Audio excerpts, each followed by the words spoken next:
Oi, gente! Finalmente esse vídeo vai sair, né? Vocês me perdoem a demora, mas o importante é que chegou.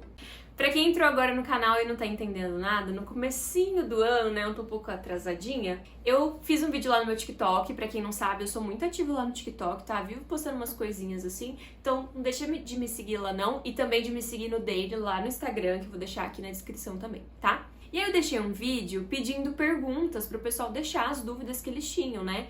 E o pessoal que tem mais dúvida, obviamente, é o pessoal que tá começando agora na pedagogia, os novos estudantes, que deixaram várias dúvidas que eu acho super pertinentes trazer aqui pra vocês. E eu espero sanar algumas delas, mas se continuar alguma dúvida que você ainda tem em específico, deixa aqui nos comentários que eu gravo mais um vídeo sem nenhum problema. Então vamos lá, a primeira pergunta que eu separei aqui foi: como é a faculdade de pedagogia, as matérias e tudo mais? Então, gente, eu acredito que seja muito pessoal de região e de faculdade. Eu estudei numa faculdade pública, na Unesp aqui da minha cidade, né, que eu moro em Rio Preto.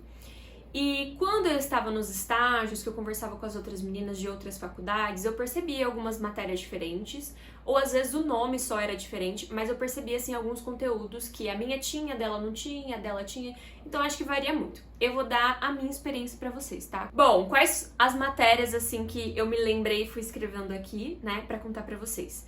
As 3 bases fundamentais que eu acredito que tem em todo o curso de pedagogia, não tem como não ter, que é as bases Sociologia da Educação, História da Educação e Filosofia da Educação. Isso te acompanha por alguns anos e alguns semestres aí, essas matérias, tá? Eu também tive, acredito que 2 semestres de Psicologia, então o professor dá aquela pincelada, né? Eu gostei tanto que eu até pretendo fazer Psicopedagogia, mas ele dá aquela pincelada sobre alguns conceitos importantes também. Tive uma matéria também extremamente importante, que foi gestão escolar. Então você vê a gestão do ciclo infantil, a gestão do Fundamental 1, a gestão do Fundamental 2 e médio. E quem gosta dessa área, tenho certeza que vai adorar essa matéria também. A minha matéria favorita, em especial por conta da professora, acredito. Então, né, os professores trazem esses olhares pra gente de uma matéria, né? Então, a minha matéria favorita, por causa da minha professora favorita, foi Políticas Educacionais. É uma matéria extremamente importante e uma matéria que cai muito em concurso público, né? Então, foi uma das minhas melhores matérias, assim, a professora era nota 10. Tive também tecnologia na faculdade, e é claro que a gente tem as matérias de explicando como funciona, as normas, a BNCC de cada ciclo, né? Ensino fundamental, ensino infantil, e dentro dessas matérias é que vem os estágios obrigatórios, que a faculdade pede para você passar por esses ciclos. Nesse gancho da faculdade, uma menina perguntou quais materiais que ela deve levar para a universidade. Bom, eu tenho um vídeo aí, né? Vocês já devem ter visto, que eu mostro pra vocês meus materiais. E sim, eles foram extremamente úteis demais. E eu não dispenso, então não deixa de assistir aquele vídeo mostrando meus materiais da faculdade. Mas, gente, de verdade, um caderno de argola ou um fichário que você acha mais fácil de carregar é importantíssimo, porque a gente tem aulas por semestre, então todo semestre vai mudar um pouco suas disciplinas. Então, se você ficar comprando caderno todo semestre, não é muito viável, né? E uma pasta sanfonada. Por favor, tenha uma pasta sanfonada para você guardar todos os xerox que um estudante precisa fazer. A terceira perguntinha, ainda seguindo aí no curso da pedagogia, uma menina perguntou se existem muitos seminários. Como eu já disse para vocês, eu acredito que seja uma coisa que vá alterar de faculdade para faculdade. Tem muitas faculdades que fazem muitas atividades práticas, trabalhos práticos, sabe? Manuais. Ainda bem que a minha não era dessas, porque eu sou uma professora que não sabe fazer muitas coisas manuais, tá? Então, na minha faculdade tinha muito seminário. Aliás, todos os trabalhos que a gente fazia por semestre, de todas as disciplinas, envolviam seminário. Então, assim, se você não gosta, vai com garra, vai com força, vai com determinação. E já adianto que todos, ou a grande maioria, são em grupo, então você vai ter que trabalhar em equipe. Mais uma dúvida aí sobre o curso de pedagogia: como foi o meu TCC e qual tema eu fiz. Gente, vou dar uma dicona pra vocês, de verdade. Não adiem o TCC de vocês. Assim que a faculdade der pra vocês um ok, agora vocês vão começar, comece. Corra atrás, vai atrás do seu...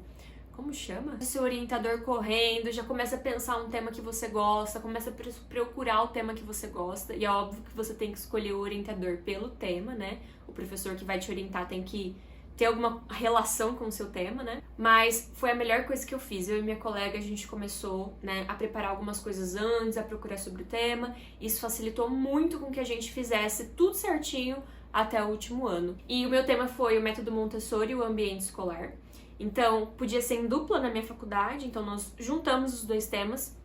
Eu sempre quis falar sobre o método Montessori, eu acho o método Montessori incrível, apesar das suas vertentes, que a gente sabe que também não é lá aquelas coisas. Mas eu gosto por conta do que ela trouxe para a educação na questão do ambiente mesmo, de uma escola, de um lugar de aprendizagem. E a minha colega queria falar sobre ambientes escolares. Então a gente juntou as duas ideias e ficou muito legal o nosso tema de verdade. E não tenham medo, sabe? Parece ser um bicho de sete cabeças, mas não é. Porque se você escolher um bom orientador, obviamente, ele vai te guiar aí da melhor forma e vai ser muito difícil você tirar uma nota baixa. Agora vamos para as dúvidas do estágio, que eu percebi que muita gente tem dúvidas sobre o estágio. Ó, uma moça perguntou assim: e os estágios são os alunos que procuram ou a faculdade que indica pra gente? Eu sei que eu tô falando muito depende, mas é que realmente depende, gente. Na minha faculdade, os estágios remunerados, aqueles que a gente ganhava, era muitas vezes divulgado nos grupos, entre os alunos mesmo da faculdade. E uma vez ou outra a faculdade divulgava também no nosso e-mail, mas eles só divulgavam quando o colégio ou a escola entrava em contato com eles, né? Obviamente. Então depende muito. Por isso que é muito importante você ter contatos, colegas na faculdade, ter o grupo da faculdade, entrar no grupo. Eu sei que grupo é chato, mas para essas coisas é muito importante. O pessoal divulga vaga, não só em escola, mas até em empresas que contratam pedagogos. Então isso é muito legal. Eu continuo no grupo da faculdade até hoje e o meu primeiro emprego eu só consegui por causa do grupo da faculdade. O pessoal tem essa junção, essa ajuda muito importante. Agora, quando a gente tá falando de estágio obrigatório, que é o estágio que você precisa cumprir e não vai ganhar nada por isso, é normalmente escolas vinculadas com a sua faculdade. Ou você pode ir até uma escola que você goste e pedir para a faculdade abrir esse vínculo para conseguir fazer o estágio obrigatório lá. Eu gostava de ir lá no sistema da faculdade, olhar as escolas que tinha já vínculo estabelecido e ia fazer o estágio obrigatório lá porque dava menos trabalho. Então é muito importante você ir na secretaria, na recepção, não sei como vocês chamam, lá a gente chamava de sessão técnica da graduação, que era o pessoal que atendia essas dúvidas nossas lá na faculdade, e procurar saber como funciona, se eles têm um banco aí de escolas parceiras e etc. Seguindo o ramo do estágio, pergunta 6. Queria saber como funciona o estágio. Tem alguma professora para te auxiliar no que tem que fazer? Bom, quando é o estágio obrigatório, aquele que você precisa fazer pela faculdade, normalmente é estágio de observação. Você vai ajudar raramente, se a professora necessitar ali. É claro que você não vai, né, ficar sem fazer nada o tempo todo e achar que a vida é morango. Às vezes a professora vai aproveitar ali sua companhia, vai pedir pra você participar de uma atividade e tá tudo bem, tá, gente? Mas o estágio obrigatório normalmente é só pra você observar mesmo, até porque você não tá ganhando nada pra tá, né, trabalhando o dobro. Agora, no estágio remunerado, eu não sei, depende da escola, né? Eu trabalhei em 2 escolas que tinham 2 formas diferentes. Em uma, eu auxiliava todas as salas do Fundamental 1. Então, eu não tinha uma professora ali para me dar suporte. Eu tinha todas. Então, onde elas precisassem de ajuda, eu estava lá. E elas sempre foram muito parceiras, assim. Então, se eu tive alguma dúvida, se eu queria observar alguma aula para aprender alguma coisa diferente, elas me deixavam, elas conversavam comigo, elas me orientavam. Então, assim, nunca tive problema com professores. E no outro estágio que eu fiz, que eu cuidei apenas do segundo aninho, foi mais legal ainda, porque aí eu tive a oportunidade de estar ali infiltrada mesmo dentro de uma sala de aula o tempo todo e saber todos os processos, e as professoras também sempre foram muito parceiras. Mas acontece sim de algumas colegas nossas aí da pedagogia terem experiências negativas com professores. E é isso. Eu acredito que isso deve acontecer em todos os lugares. Tem professores que estão há muito tempo dando aula, não estão mais satisfeitos com a profissão e aí tentam descontar isso nos outros e aí não acaba dando um suporte legal para a estagiária. Eu, nesse caso, se acontecesse isso comigo, eu com certeza não continuaria no estágio. O que não falta, gente, é estágio de pedagogia, de verdade. Procure o que você acha. O que não falta é estágio de pedagogia, toda escola precisa. Então, assim, não fique num lugar que te explore, não fique num lugar que, por mais que você ganhe bem, não deixe a sua saúde mental ser atingida. Você precisa aprender, é no estágio que você vai aprender, é no estágio que você vai fazer networking, conhecer professoras que vão gostar do seu trabalho, um dia vão te indicar. Então é muito importante que você se sinta bem no lugar que você está. E pra finalizar, na verdade são duas perguntas, mas que se unem, porque presta atenção. Uma fala assim: como você conseguiu ser auxiliar?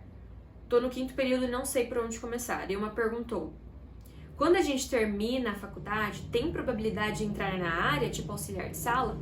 E sim, inclusive, é uma indicação que eu faço pra vocês. Se vocês ainda não se sentem totalmente seguras, não embarquem direto a assumir uma sala de aula. Procurem primeiro ser auxiliar de sala, né? Porque aí você vai ter mais uma bagagem ali, vai auxiliar uma sala, e isso é muito legal, tá? E várias escolas contratam auxiliares também. Para ser auxiliar de sala, você precisa ter a formação em pedagogia, a não ser que, por exemplo, a escola esteja contratando auxiliar de berçário, para dar banho em criança, esse tipo de coisa que não exige uma formação. Mas para auxiliar fundamental 1, né? Auxiliar a professora nas atividades, você precisa ter formação acadêmica. Eu fiquei 5 meses sendo auxiliar agora no começo do ano e foi, assim, extremamente importante pra mim fazer parte de verdade, porque quando é estágio, você tá ali fazendo parte, mas ainda assim a professora, ela não vai te usar tanto, sabe? Porque você tá aprendendo, você tá na faculdade. Agora, quando você é auxiliar, você tá ali pra fazer mesmo alguma coisa, pra colocar a mão na massa, você tem que saber. Então, assim, foi uma experiência incrível pra mim. Gente, é isso. Desculpa o vídeo longo, mas não tem como, a gente fala bastante, a gente tem que explicar. E não esqueça de deixar seu like. E se você tiver mais dúvida, deixa aí que eu continuo respondendo. Um beijo e até o próximo vídeo.